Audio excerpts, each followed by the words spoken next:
Irmãos, paz do Senhor Jesus. Amém? Convido você a abrir sua Bíblia comigo. Primeira carta do apóstolo Paulo a Timóteo, capítulo 1.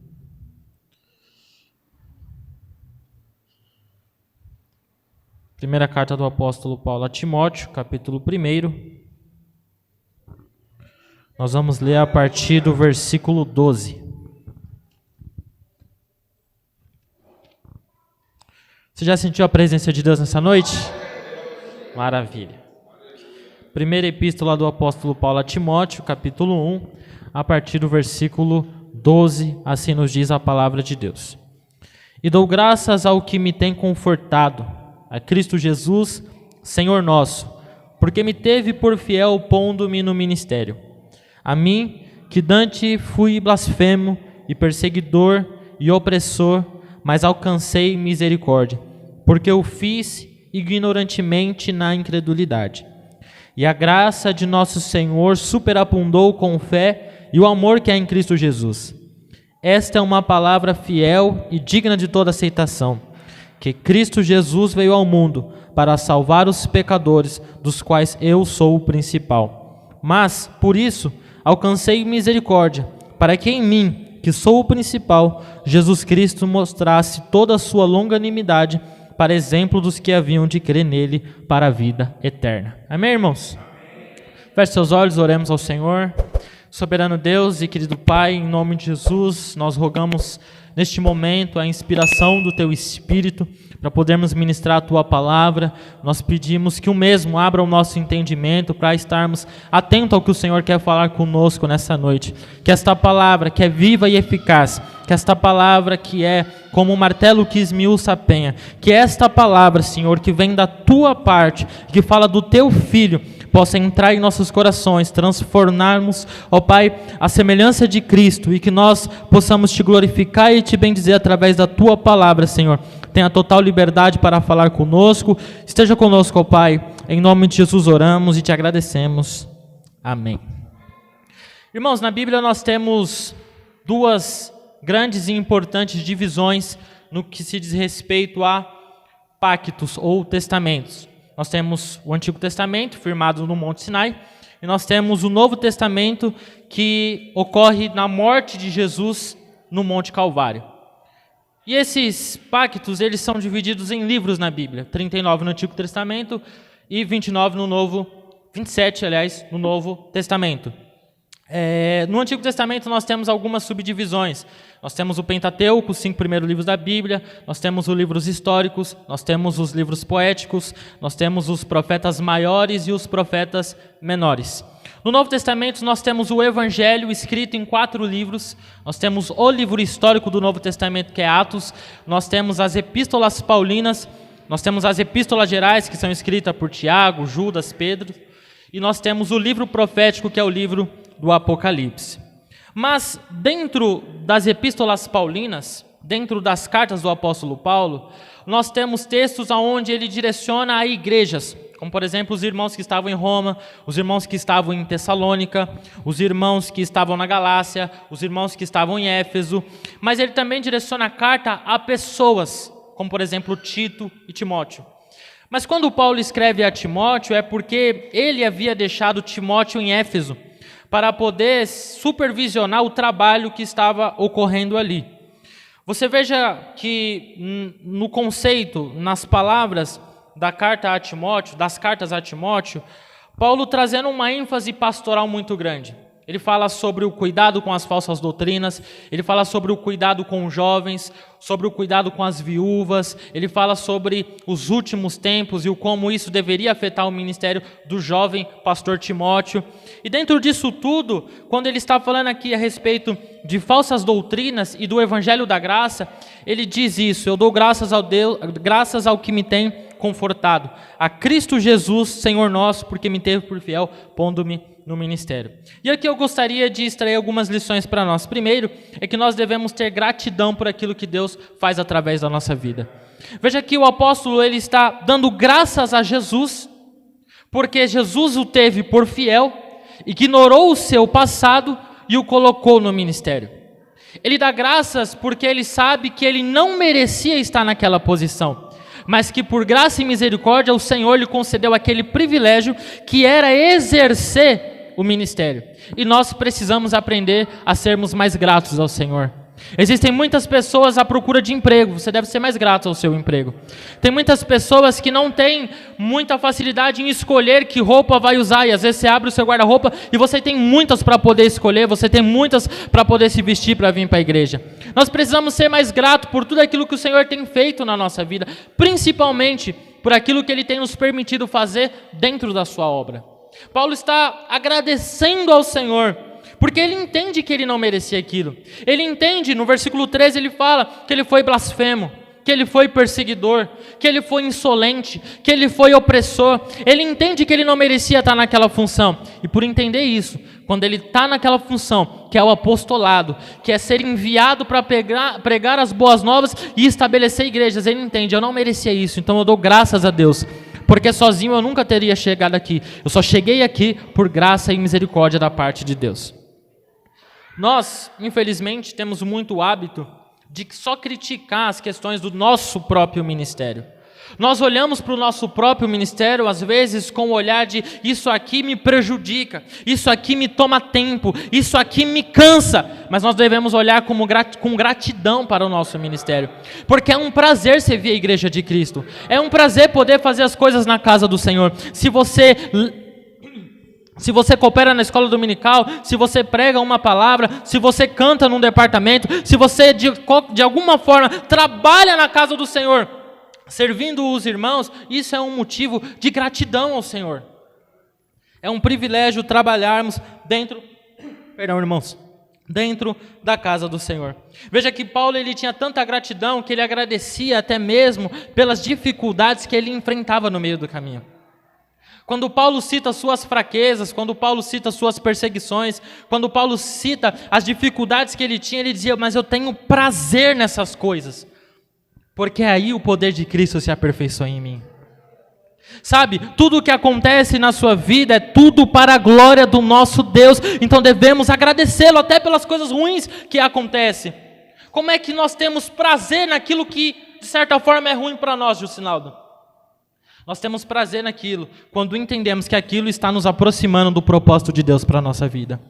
Quando entendemos que até as nossas dores é para glorificar ao nome do nosso Senhor. Quando nós entendemos que é um privilégio, mesmo com as dores, mesmo às vezes com o cansaço que vem a respeito disso, mesmo com todas as questões que o ministério traz, sempre é um privilégio poder servir a igreja do Senhor Jesus.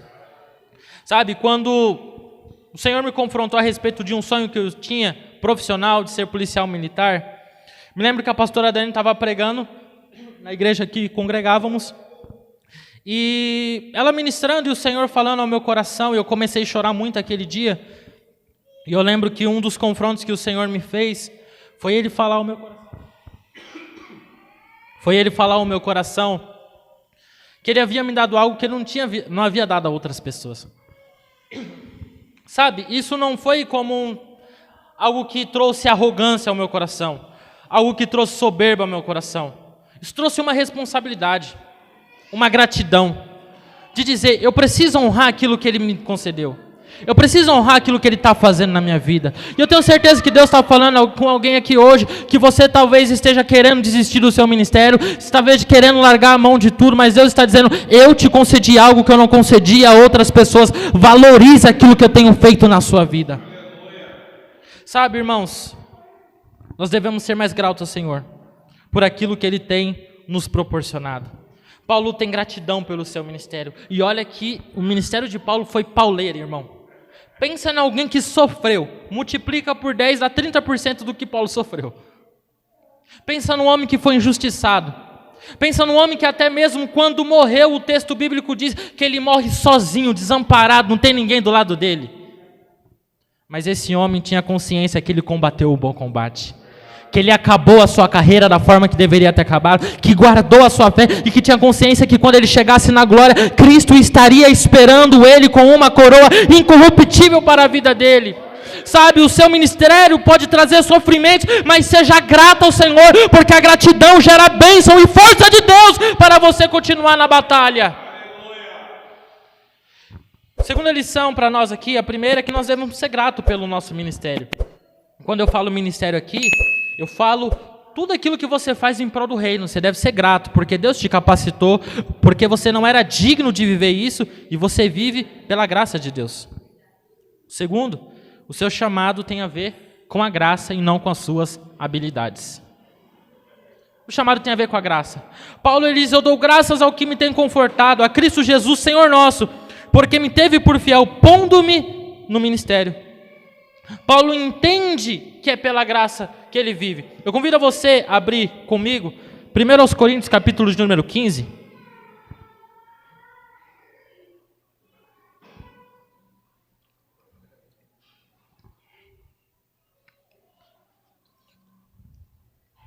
Aos Coríntios, capítulo de número 15, a partir do versículo de número 9. O que ele está tratando aqui é a respeito da ressurreição. Tinha uma heresia repercutindo lá na igreja de Corinto, de que não havia ressurreição dos mortos. E o argumento de Paulo é que se não há ressurreição dos mortos, então Cristo não ressuscitou. Se Cristo não ressuscitou, é vã a nossa fé e vã a nossa pregação. Mas olha o que ele diz no verso 9. Porque eu sou o menor dos apóstolos, que não sou digno de ser chamado apóstolo, pois que persegui a igreja de Deus. Mas, pela graça de Deus sou o que sou, e a sua graça para comigo não foi vã. Antes, trabalhei muito mais do que eles, todavia não eu, mas a graça de Deus que está comigo.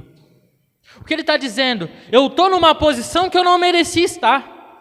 Eu fui um perseguidor e hoje eu sou apóstolo, e porque eu persegui, eu sou o menor de todos eles. Eu trabalhei mais do que todos eles, mas não foi eu, foi a graça de Deus que está comigo. Paulo entende que sem a graça o ministério dele não era nada. A graça de Deus é o favor de Deus, e nós precisamos desse favor para poder fazer a sua obra. Veja que Paulo ele entende que é pela graça, no momento que ele faz o paralelo da vida que ele tinha antes de conhecer a Cristo e da vida que agora ele vive no Senhor. Ele teve uma vida no farisaísmo, no judaísmo, aonde ele tinha um zelo sem entendimento, aonde ele era incrédulo, aonde ele era um perseguidor, aonde era um blasfemo.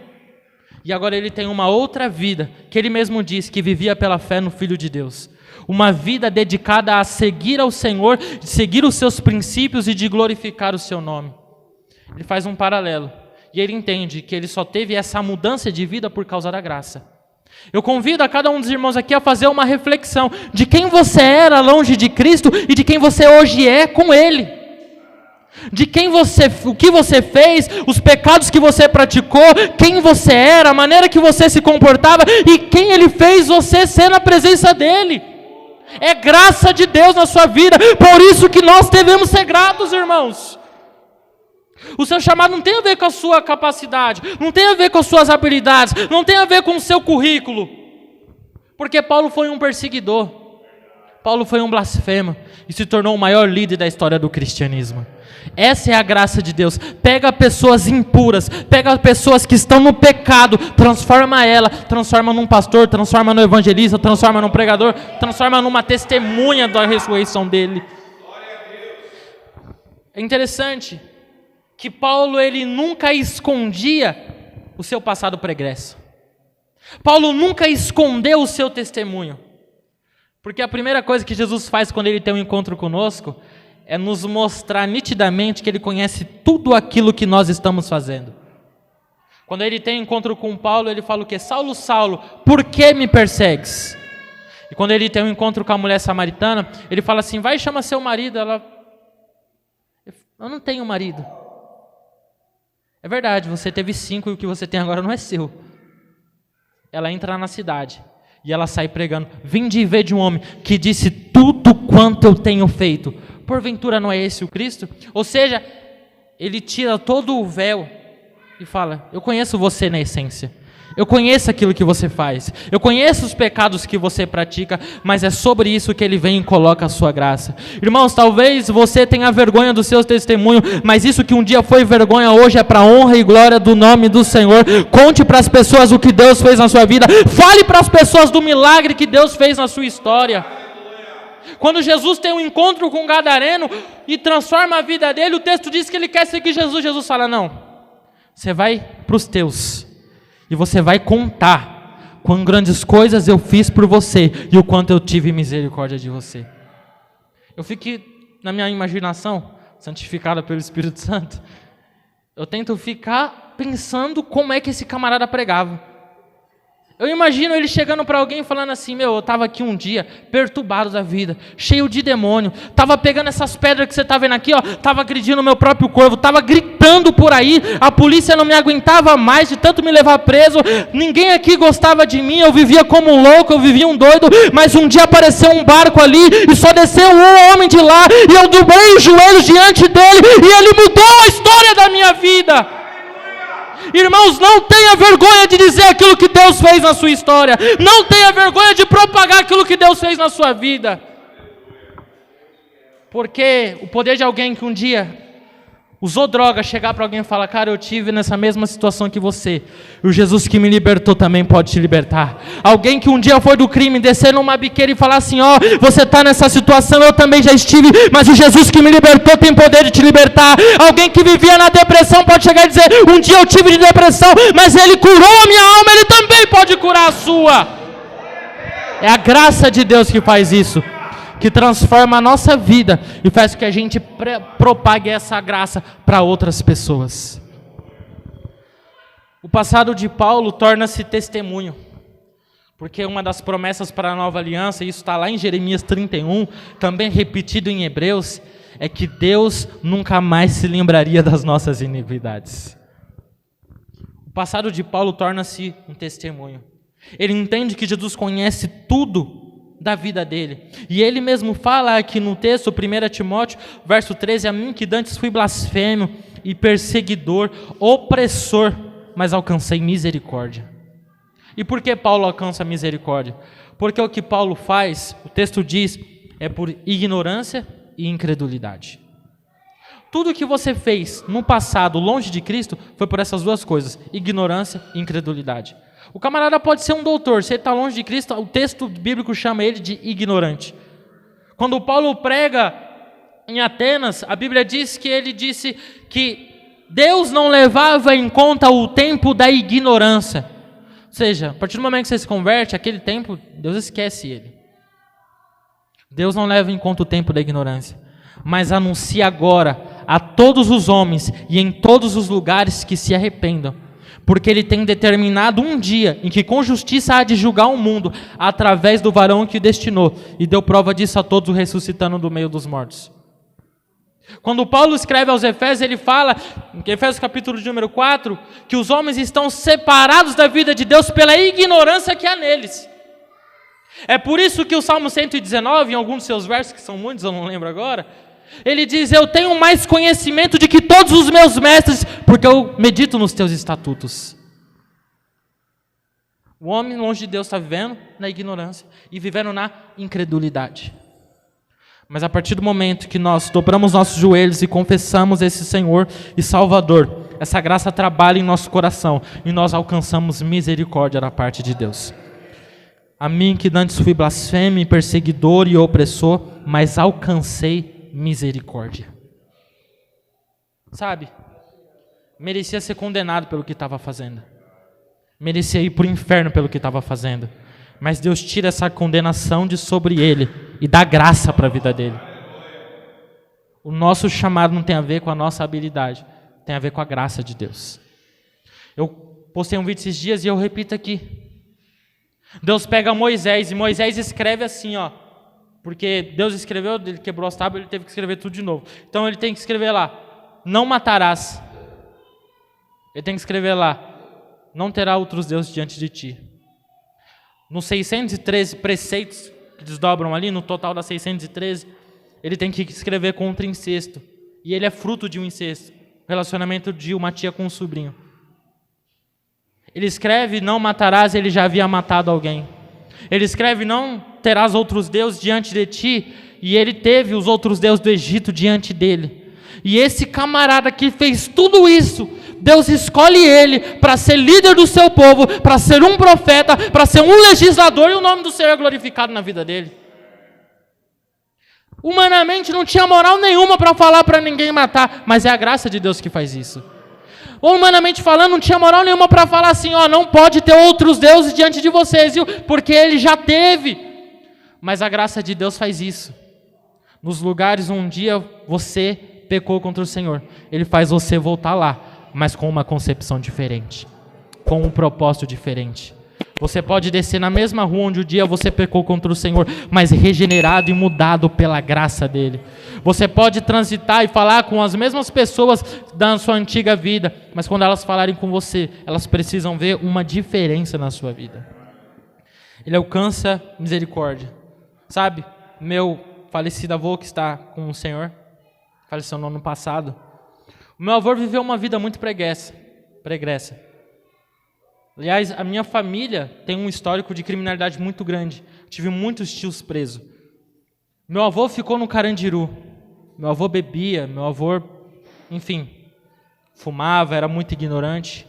E um dia num culto no lar, alguém falando de Jesus, ele vai lá, chora, aceita o Senhor, tem uma vida completamente transformada. Quando faleceu, ele estava servindo ao Senhor, ele cantava na igreja, ele cooperava lá. Eu tenho um primo que ele tem 40 anos de idade, e ele passou dos 40 anos de idade, 15 anos preso, se juntar toda a cadeia dele.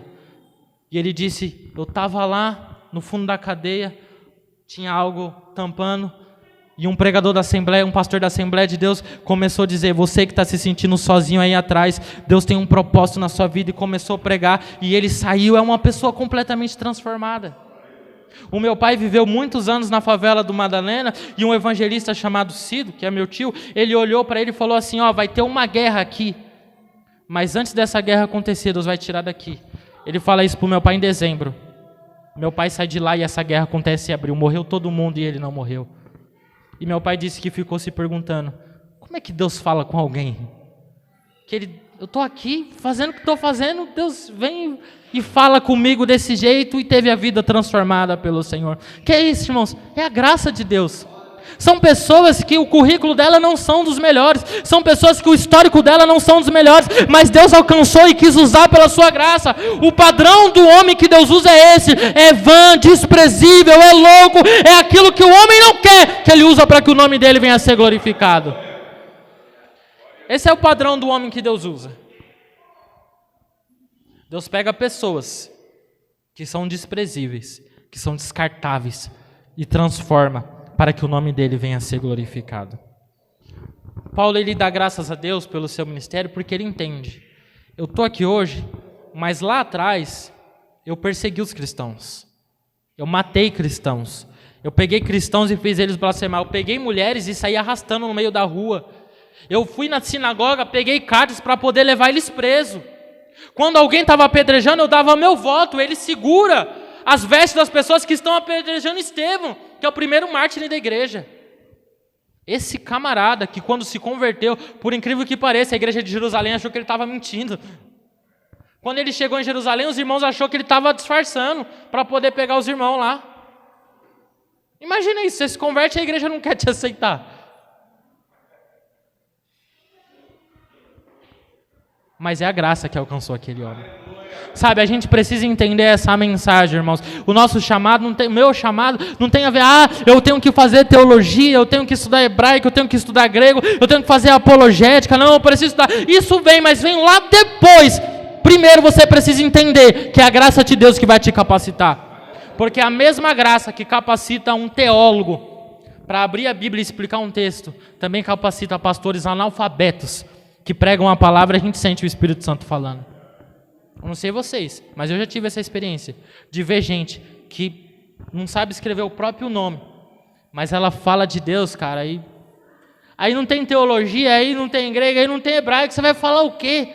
Para uma pessoa que tem uma intimidade com Deus, que entendeu a mensagem da graça. Sabe, grandes homens da história da igreja, como por exemplo Charles Spurgeon, conhecido como o príncipe dos pregadores. Você sabia que o Spurgeon nunca fez teologia? A.W. Tozer ganhou 2 títulos de doutorado e nunca fez teologia. Gente que não tinha capacidade nenhuma para fazer o que era para fazer. Gente que tinha uma história longe de Deus horrível. Mas que um dia a graça alcançou e capacitou ele a ser um apregoador dessa mesma graça. Paulo entende, eu fui blasfemo, eu fui um perseguidor, eu fui um opressor, mas eu alcancei graça de Deus. Quando você vê um irmão pregando, e ele começar a falar que Deus escolheu Paulo porque Paulo era poliglota, porque Paulo isso, esquece esse negócio aí, irmão. Chega para ele depois do culto e fala, irmão, deixa eu explicar uma coisa para você. Por quê? Porque isso a Bíblia diz que Paulo reputou a esterco. Tudo que ele viveu no judaísmo. Ele vai para a Arábia e passa 3 anos, ele fica 15 dias com Pedro, ele fica lá, os teólogos falam de 14 anos e tal, e ele passa esse tempo com o Senhor e aprende do Senhor. É graça de Deus sobre a nossa vida. Sabe, eu sei de pessoas que têm muito dinheiro, que construiu assim, uma igreja, cara, que sentada cabia 600, 700 pessoas, tranquilo, uma igreja linda. Linda, linda. Tudo de fora a fora, assim, mesa de som é maior que esse teclado. Meu, igreja... Mas o cara abre a boca, não tem graça para falar. E um irmão disse assim, eu não concordo de consagrá-lo a pastor. Consagrar ele é obreiro, tal, mas ele não tem chamada para isso. Ele, até da firma que esse irmão trabalhava, ele mandou embora, porque ele era o patrão. Mas não conseguiu, por quê? Porque ele não foi chamado para aquilo. Poderia servir o reino de uma outra forma, mas ele não tinha graça para aquilo. Em contrapartida, outros irmãos não têm o mesmo dinheiro, não têm a mesma influência, não tem nada do que ele tem nesse sentido, mas tem graça para executar aquilo. Irmãos, não trabalhe fora da sua esfera de atuação. Se você foi chamado para ser um evangelista, o que você está fazendo pastoreando a igreja? Se você foi chamado para ser um profeta, o que você está fazendo tentando ser um cantor? Se você foi chamado para pregar, o que você está querendo fazer? Pregando. A partir do momento que você descobrir aquilo que Deus tem para a sua vida, foca naquilo, dobra seu joelho, pede sabedoria, lê as escrituras que Deus vai te abençoar no seu ministério. E por fim, a última lição que eu gostaria de extrair aqui é de que nós precisamos mais de fidelidade ao Senhor. Porque eu tenho falado sobre a graça, eu tenho falado que Deus chama, independente da situação que você está, que Deus não leva em conta o tempo da ignorância e tal, mas algumas pessoas têm pregado, infelizmente, de que, cara, Deus te chamou porque você é especial, que Ele viu algo em você e tal, esse blá blá blá todo que a gente já não aguenta mais. Sabe, Deus está vendo um negócio em você diferente e tal, e... Irmãos... É graça de Deus sobre a nossa vida. Mas Deus não coloca Paulo no ministério simplesmente por causa da graça. Porque o que determina os nossos avanços na vida espiritual não é a graça de Deus sozinho. Tem que também ter a nossa parte. E eu digo isso porque Paulo disse assim, eu dou graças a Deus, dou graças ao que me tem confortado, nosso Senhor Jesus Cristo, porque Ele me teve por fiel, pondo-me no ministério. Um pré-requisito para Paulo poder exercer o seu ministério é a sua fidelidade ao Senhor. Quando ele fala aqui no capítulo 3 de 1 Timóteo, se você quiser acompanhar, fique à vontade. Quando ele fala no capítulo 3 a respeito dos requisitos básicos que um obreiro tinha que ter, um bispo, no caso um presbítero, ou um diácono, Paulo só fala acerca de uma habilidade, que é apto a ensinar. E que é tão importante ao ponto de estar nessa lista, nós não podemos descartar. Mas infelizmente nós despertamos nas pessoas a seguinte questão. Eu vou colocar informação na sua cabeça para você ter algo a comunicar. Isso é importante? Claro que é importante, você saber comunicar, você saber ensinar a palavra do Senhor. Mas é a única habilidade que se exige, apto a ensinar. Todo o resto fala sobre traços de caráter de um obreiro. E a primeira fala daquilo que ele lista, verso 1 diz, esta é uma palavra fiel. Se alguém almeja o episcopado, excelente obra deseja. Convém, pois, que o bispo seja irrepreensível. Tudo que ele fala a posteriori está ligado nesse ser irrepreensível. Ser irrepreensível não é ser perfeito. Ser irrepreensível não é cometer erros. Aqui ele está falando a respeito do caráter do cristão. É você olhar para alguém e saber, ele tem falha, ele tem defeitos, mas ele é um homem de Deus que, embora seja pecador, não vive em pecado. Uma vez eu expliquei isso de uma forma muito didática, mas meio perigosa. Alguém me perguntou o que era ser irrepreensível. Eu falei assim, olha para o pastor Jerry e fala para mim um pecado que ele comete aí. Não tem. Então, ser irrepreensível é ser isso. Sabe, você não pode olhar para o caráter do cristão e ter o que repreendê-lo. A Bíblia diz que Pedro, ele tornou-se irrepreensível. Lá em Gálatas fala isso. Quando ele está com os gentios, ele está se comportando como um gentio. Aí Tiago chega com o pessoal de Jerusalém que era judeu, ele foi para a banda do judeu e ficou fingindo que não conhecia os gentios. Aí Paulo, no meio de todo mundo, pega e questiona ele. Como é que você é judeu, se comporta como gentil e quer que o gentil se comporte como judeu? E aí foi briga de cachorro grande. Sabe, ele é repreendido e ele volta para aquele lugar de irrepreensão. Portanto, um obreiro, antes de ter qualquer habilidade, antes de exercer qualquer ministério, ele precisa ter caráter, ele precisa ser um exemplo. Nós precisamos ser mais santos. Deus não quer que você seja o melhor professor, Deus não quer que você seja o melhor pregador, Deus não quer que você seja o melhor cantor, Deus quer que você se esforce para viver em santidade e glorificar o nome dele em santidade. Tem que ser irrepreensível, marido de uma só mulher, honesto, vigilante. Ele coloca um monte de requisitos, mas que fala de caráter, fala de fidelidade, fala de compromisso com Deus. Como eu disse, não estou dizendo que ser apto a ensinar é um ponto crucial para um obreiro, para um servo de Deus. Pedro fala que nós temos que saber da razão da nossa fé, da nossa esperança para os incrédulos. Mas não basta apenas isso, irmãos. A gente precisa de fidelidade. O seu chamado é pela graça. Sua conversão é pela graça. E até mesmo você só consegue ser fiel por causa dessa graça. Mas é necessário entender que a graça é aquilo que Deus usa para poder me chamar para o ministério. Mas o que vai me manter no ministério não é a graça sozinho, é a minha postura diante de Deus. Para entrar no ministério, para se manter nele, precisa ter, irmã Vanessa, fidelidade ao Senhor, é o que se exige. Não é habilidade, não é ser o cara, a mina, não. É ser fiel. Tem-se, infelizmente, despertado uma teologia que Deus viu algo em você extraordinário e é só você estudar, se dedicar, que você vai ser. Mas, na verdade, as pessoas devem ser escolhidas para o ministério por causa do seu caráter diante da igreja de Cristo. Paulo entende isso. Deus me põe no ministério porque Ele me teve por fiel. E eu não merecia isso, porque eu fui blasfemo, eu fui perseguidor, eu fui opressor. Mas eu alcancei misericórdia. E quando ele fala lá na frente, quando ele está ainda nesse assunto, ele fala lá na frente, que a palavra que é fiel e digna de aceitação é que Cristo Jesus veio ao mundo para salvar os pecadores, dos quais Ele era o principal. C.S. Lewis dizia o seguinte: se o maior pecador que você conhece não é você, então você precisa se conhecer melhor. Ele entende a pecaminosidade dele. Ele entende que ele está no ministério e não merece estar lá. Mas ele entende a graça, ele entendeu a graça. Entender a graça faz ele ser fiel ao Senhor.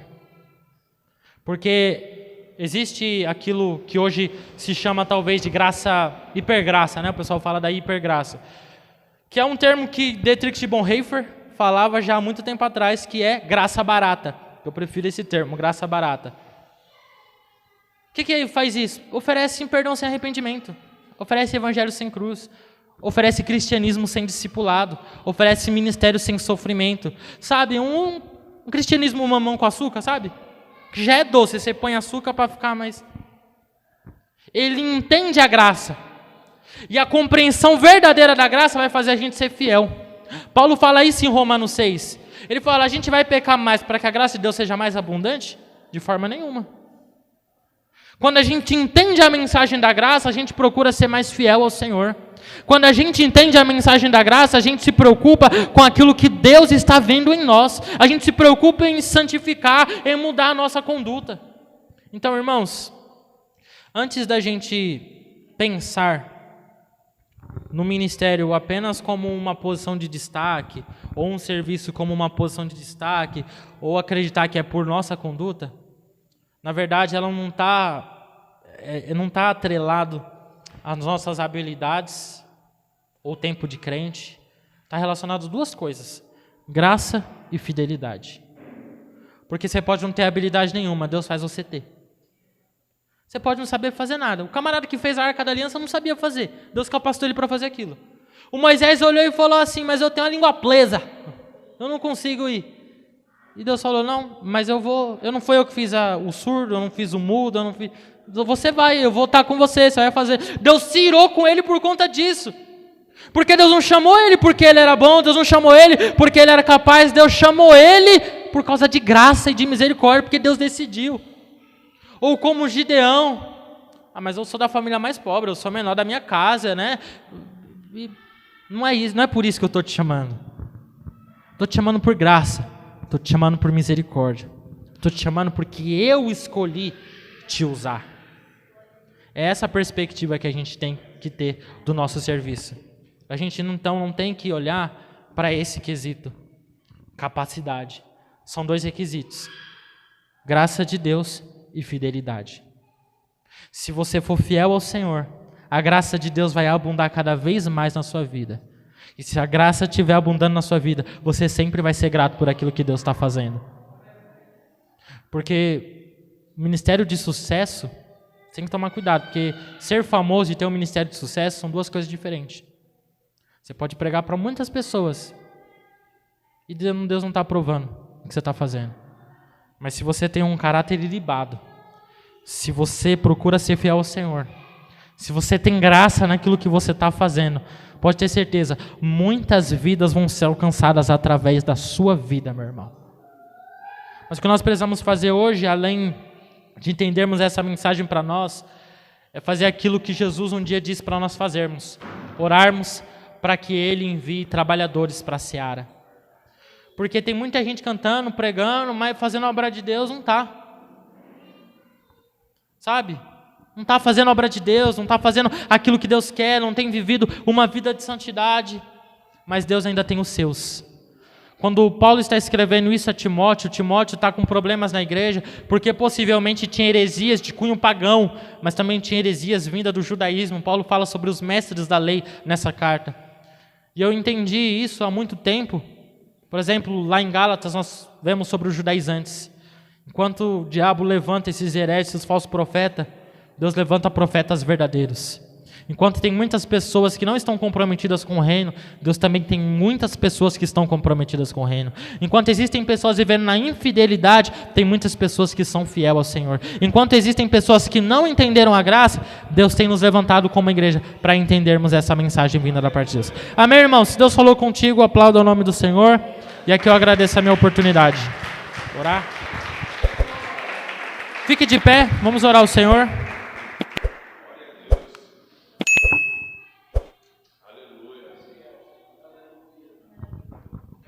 Senhor Deus e Pai, em nome de Jesus nós oramos a Ti neste momento, Senhor.